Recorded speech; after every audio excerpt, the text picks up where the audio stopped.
Իսկ դու գիտեիք, որ ամենայն հայոց կաթողիկոս Վազգեն Առաջինը առաջիններով դարձավ անկախ Հայաստանի ազգային հերոս։ Նա առաջիններում շնորհվեց Հայաստանի Հանրապետության անձնագիր։ Եկեք հասկանանք Հայաստանի համար ինչ նշանակություն է ունեցել Վազգեն Առաջինը։ Արցախյան շարժման ընթացքում խորհրդային եւ միջազգային ամենաբարձր ատյաններում նա բարձրացնում էր Արցախի եւ Հայաստանի անկախության հարցը։ Արցախը Հայաստանի հետ վերամիավորելու հարցով նա դիմել է ԽՍՀՄ նախագահ Միխայիլ Գորբաչովին, չմոռանաս գրանցվել Գիտակերտին։ Ադրբեջանի իշխանությունների ճնշումների պատճառով լուծարված Արցախյան թեմը Վազգեն Առաջինի ջանքերով վերականգնվում է։ Վազգեն Առաջինը կարողանում է նորոգել Էջմիածնի մայր տաճարը եւ այլ վանքեր ու եկեղեցիներ ոչ միայն Հայաստանում, այլ նաեւ Բաքվում, Մոսկվայում, Ռոստովում եւ այլ քաղաքներում։ Վազգեն Առաջինի հորդորով արտասահմանի հայ բարերարները տարբեր աճուրներից ձեռք էին բերում հայկական հազվագյուտ մատյաններ եւ բերում հայրենիք։ Անցանք առաջ 1991 թվականի սեպտեմբերին կաթողիկոսը կատարում է իր վերջին մյուրոն օրհներքի արարողությունը եւ այն կոչում է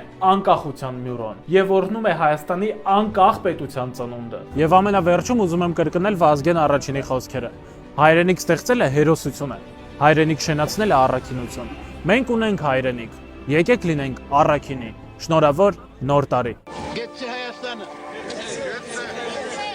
Գեցե ազատ Հայաստանը։